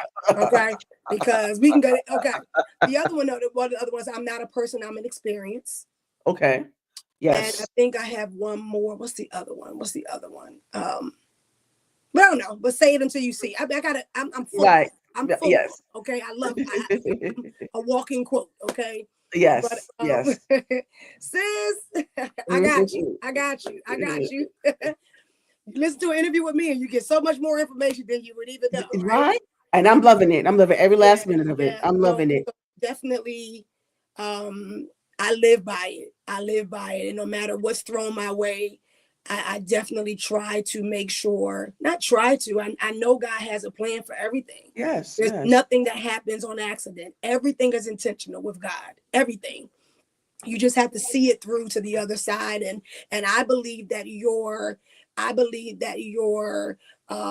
language can change your position. How you go through a thing Mm, determines the outcome of that thing. yes. What is it? Your outlook. This is also in the book. Your outlook determines your outcome. Yes. How you go through a thing determines what you meet on the other side. Yes. Hello. Woo! How you see it Yes. through Yes. depends on what you see when you get through it. Come on. You Come hear on, it? talk about it. Talk about it. You hear Yeah, this? you better stop with all this preaching Anyway, well, now. I ain't gonna do it. I ain't gonna You do better it. I stop ain't all gonna this do it preaching because now. You bet, man. You're going to turn this into something else. You're going to turn this into something else now. Woo! Listen, I You got it know. in me. I haven't done one of these in a while, so Oh, I'm kind okay. of ready. But Yeah, but no, I mean, hey, you back in the groove. You in the groove, yeah, Tamara. yeah, yeah. Yeah, but And I I'm want to going to kind of get into that real quick, just to kind of sure, piggyback on that. sure.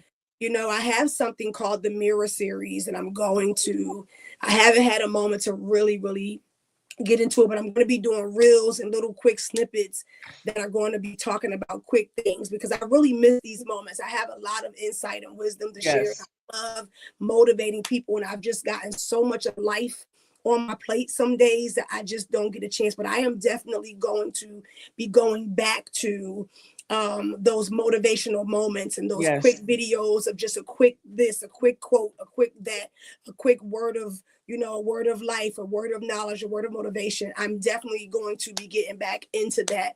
And that series is called the Mirror Series. And I'm calling it the Mirror Series because everything that I say and do is a Is reflection reflection. to someone. Mm-hmm. Correct. And it's Mm-hmm. either a reflection of something you can identify with and you receive, or you can reject.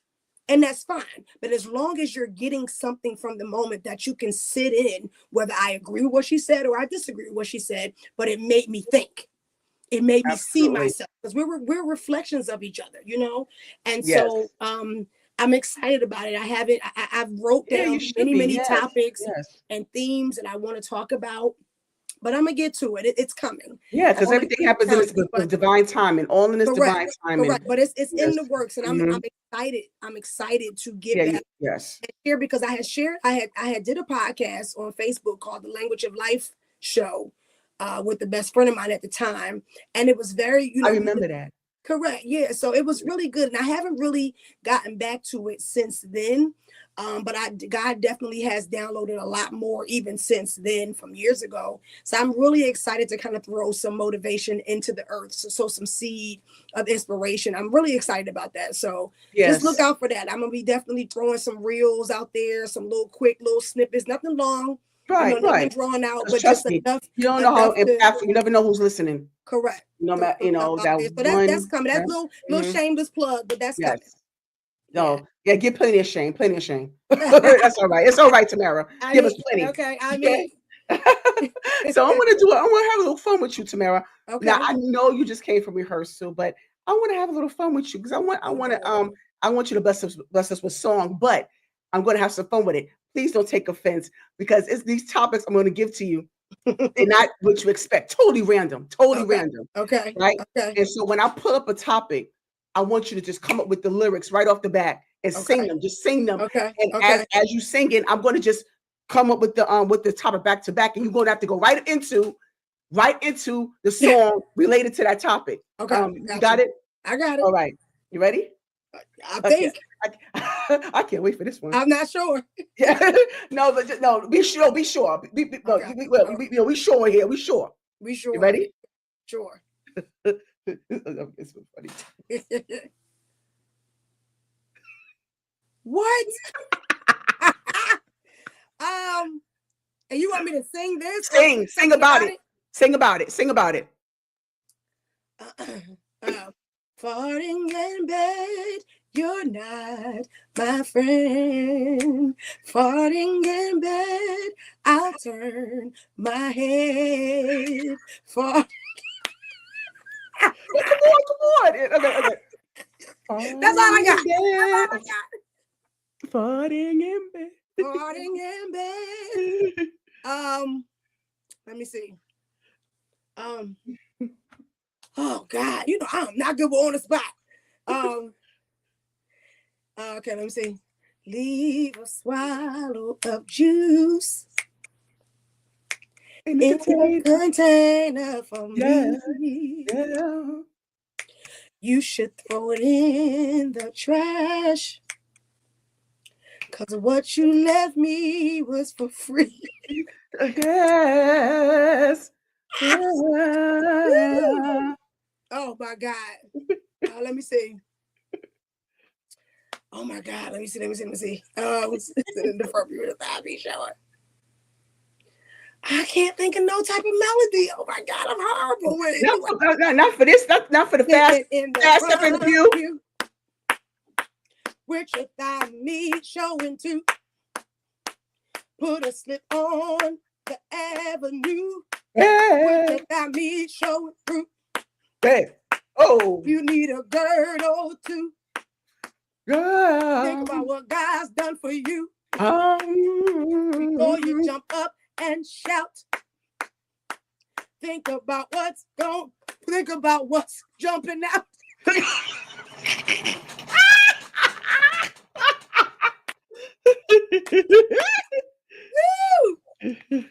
Am I singing this? Yes. Oh, please. Okay. Please. Like, comment, and share. Don't make you aware. Faith is the substance. That's me. She had Lady T on her show, and she knows we can go all night. I wish we could. Yes. Oh, yes, Tamara. Yes. That was amazing. That was good. This is amazing, man. This was amazing. Yeah, but I got a couple more before we wrap up. I got a couple more questions. I love to ask. I love to ask this, and I look forward to your answers, by the way. Okay, cool. So now I like to ask this one particular question. So if you had the opportunity to have 5 people at the seat of your table, dead or alive, who would there be and why? Partying in there. I like that. Without a doubt, it would be Tyler Perry. Okay. Oprah. Why Tyler Perry? Tyler Perry, because he is such an incredible inspiration. Okay. And I also feel like there's something that we could do together, and I don't even know what it would be. You know what? Wow. Okay. But I feel like, and I'm gonna let you know a secret. God has spoken to me about that, and I'm trying to see what that looks like for me. But anyway, that's on the low. That's on the. It ain't too much on the low because I told you, right. But everybody not gonna see this, so that's fine. But yeah, you didn't give too much. Tyler Perry, I feel like there is something that we could create together, or that he has a vision for that only I could be the personality for. Okay, I get it. Okay, makes sense. Makes sense. So, I don't know.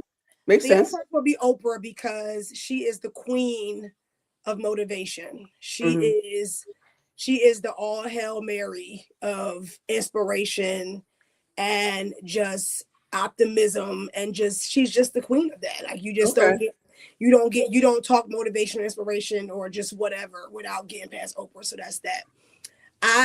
The next person will be Ayanna Van Zant, because I feel like I'm motivational and inspirational like Oprah, but I am prophetic like Ayanna, and I feel like I could talk to people. I talk to people on the level that she kind of will. Like I'm very and not like aggressive or mean. It's just I am that I'm that straightforward. Correct. Tell it like it is. Yes. Not sugarcoating it, because I know that me sugarcoating it is not gonna get you the healing that you need. Me telling you what it really is. So I definitely have that flow. So I would definitely love to have her at a table that I was at. You know what I mean? Gotcha. So the other person would be, my favorite singer is Leandria Johnson.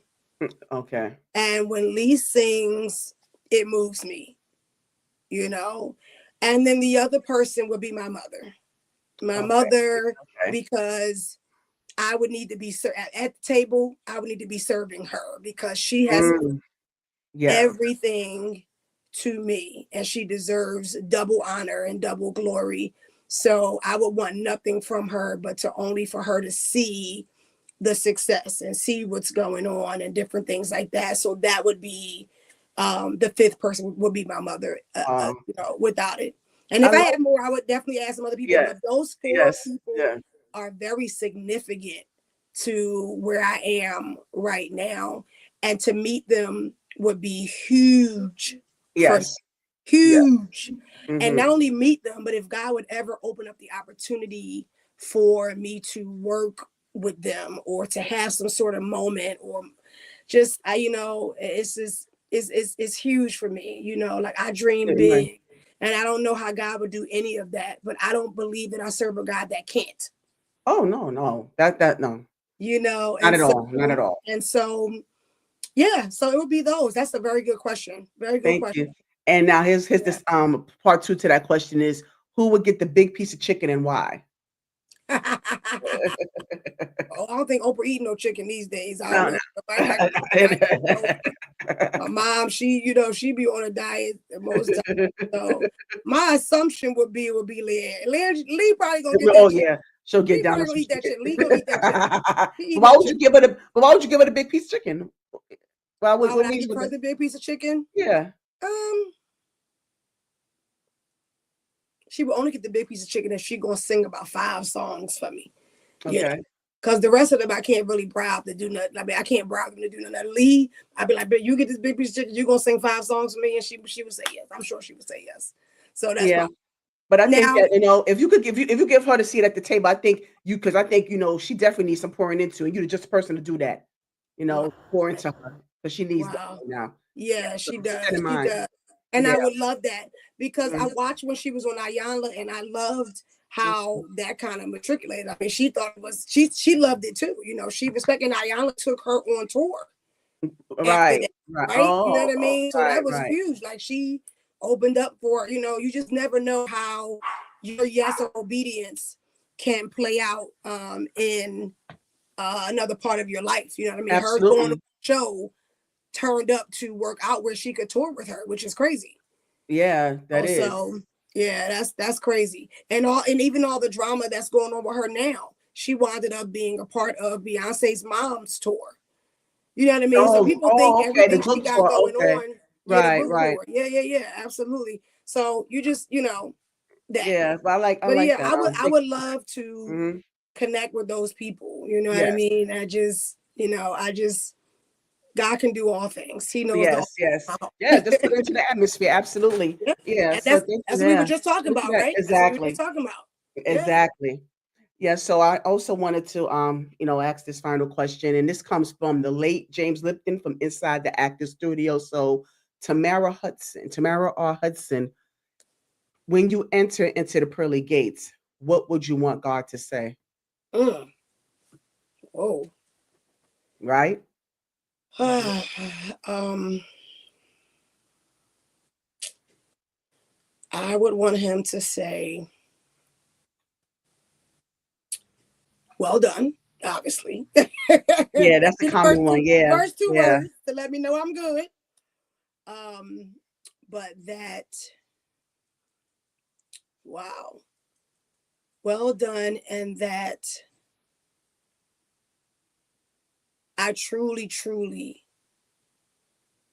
honored every word he said to me, and that I obeyed him, and that I obeyed what he told me to do. Like everything that I do on a daily basis, him acknowledging that he, you know, honored the fact that I honored him in those ways when it didn't seem popular, when I didn't understand, when it hurt me, when things didn't look like how I wanted them to look, just anything. The fact that I walked out his word and will over my life, and I got some jewels in my crown because of it, um, that I said what he wanted me to say, that I did what he wanted me to do, and that he was pleased with me would be everything. Oh, The God. good part about that, though, is I don't even have to wait till I get over there to hear that. True. He tells True. me that he Yes. confirms me now, and I could cry just thinking about it. Yes. Yes. I really could, because And that's such a great feeling of assurance that, I I'm mean, telling you, it's my priceless. relationship with God is Mm, second to none. mhm. I want to Yes. believe that I will be walking out this way in a very different, what we were taught as far as relationship with God and different things like that. We weren't always taught exactly how to do that. We Right. were taught to have one, but we weren't always taught how to have I'll one. have it, We how to weren't go taught, about we yes. weren't taught to just talk to God. What does We that look saw like? prayer. Mhm. It was Mhm. on our knees and all of that. And I talk about this in my book. And God was like, I never said that you had to get on your knees to pray to me Mm. in every way. Not that you can't get on your knees and reference, because that's a reverencing type of position. Absolutely. Right. He said, Right. but the kneeling I'm talking about is the altar of your heart.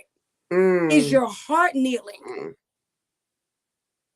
He said, yes, I respect people kneeling down to pray. He said, but what's really supposed to be happening is your heart kneeling, is your will kneeling, is your spirit kneeling? Because I would rather that kneel than your Yes. actual kneel. Yes. Because that's the bowing down. That's where the bowing down comes in. Girl, please don't get me started on Yes. this Tamara thing. We already been talking for 2 hours, No, okay? I know, right? It don't seem like Woo! it, but you'll be back. You know, Girl, I'm I'm speaking that telling to you. you be back. Yes, I will. So that would be for me. But I mean, the fact that God confirms things for me now, I Absolutely. would pray and hope that heaven would be 10 times the It will. confirmation and affirmation Yes. for me. But Of I course. try to live it, I try to please him here, you know, and it's Absolutely. and I think I'm doing all right. You I are. hope so. You are. You I hope so, absolutely are. you know. Yeah. That So goes that's without the saying. main I'm thing. sure that Yeah. that there's a lot of people around you could vouch for that. But I just wanted to know, do you have any final words with Tamara? You know, No, like man, just that was a yes, final that yes. was a It was final final word word, right. That was within yeah. itself. I Yes. just want to thank you for this opportunity. I haven't I haven't done one of these in quite a while, and I have just new people in my life and different things like that, and whatever that may have not heard some of these stories. Because when you get together with people, it's not always a time to kind of sit down and talk about Right, the right, past or anything like that. But I appreciate these moments because it gives a better insight to what I've been through, who I am, who I'm still becoming, and all that I've had to tunnel through, to be who I am today. Because, this has not been an easy journey for me, but I am grateful. I am grateful because, number one, I want to say that when it comes to the Breast Cancer Awareness Month, number one, so many people, I have sang at so many funerals in the last 2 or 3 years. It's yeah, crazy for me. And not mhm, everyone was about cancer, but the fact that right, you sometimes have survivor's remorse because you want to thank God for yes, something, but then you yes, also want to acknowledge those that didn't survive. absolutely, You want to live for them, and I'm not so proud that I'm not upset or hurt over people that have passed away, because it every time I hear about somebody pass away due to any cancer, it hits me like nobody's business. Because when you identify with that journey and that struggle and that, sickness and that disease and things of that nature, you know what it feels like to go through that. You don't hear that like everybody else. You yes, hear it. And so to be honored and graced with everyday life, I do not take that for granted. And whatever time I have left, I will use that to be a blessing to others and to spread the knowledge and wealth of God, number one, but also wealth and health as well. And so I just want to dedicate whatever time I have left on this earth to being a blessing to people. And so that's really it. I'm a source. If anybody that watches this, is struggling with anything, yes, definitely hit me up, inbox me. yes, I definitely am a person that is transparent. I definitely am touchable, and all of that kind of stuff. I take some time to get back sometimes, and I apologize because life be life, right, but understand, yes, I definitely do my best to reach out and respond when I can and different things like that, because life is definitely short. Life is short, and every day and every moment matters. And so I just want to again thank you for this opportunity. This is truly, truly an amazing platform. Like I said, I haven't done one of these in a minute, so I'm glad to have had this moment, and look forward to me doing more yes, motivational, inspirational things, because it's who I am.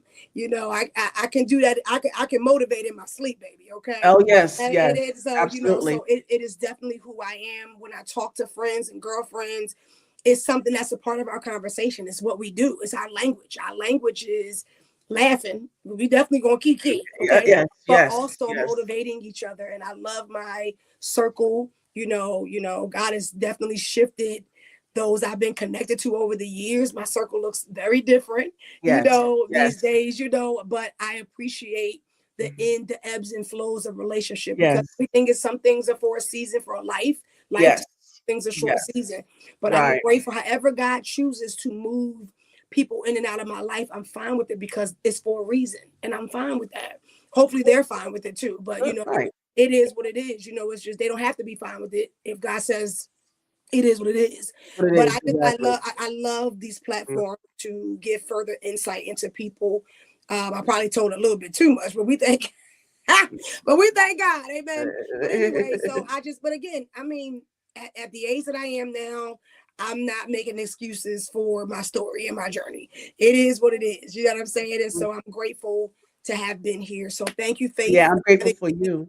And I hope this was what Mhm. you wanted it to be. Yes, and then I, some, and cool. then some, Thank, absolutely. thank you. Thank And I you. thank you for allowing me the opportunity to be a part of the Shiro Yeah. series as well.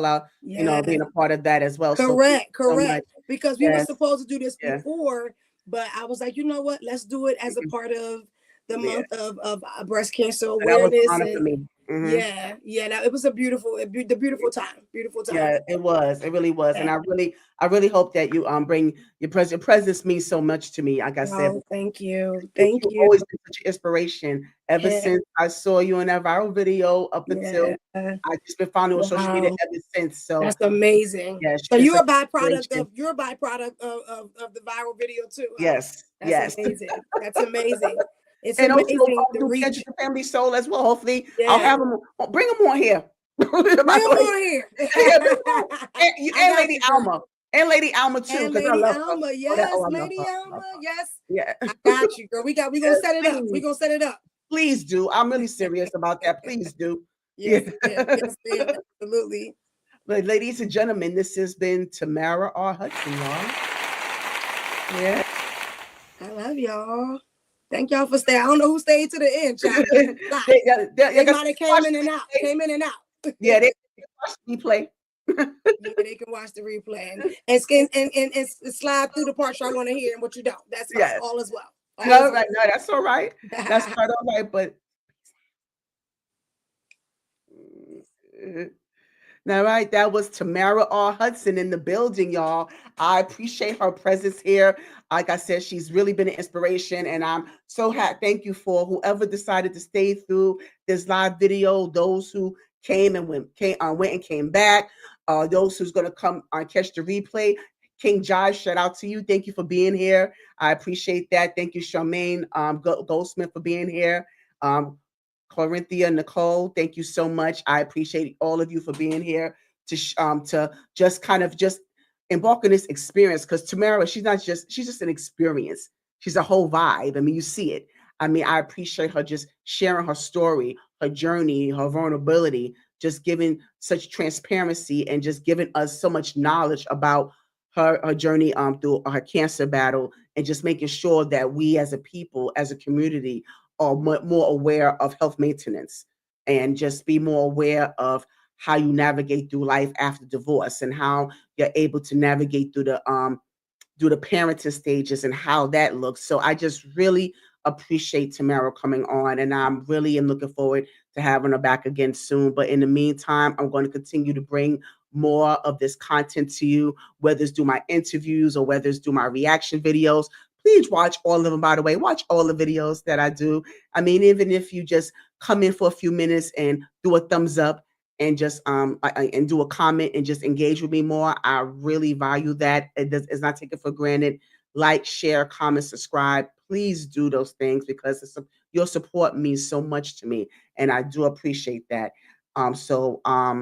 In the meantime, until I come back in front of you again,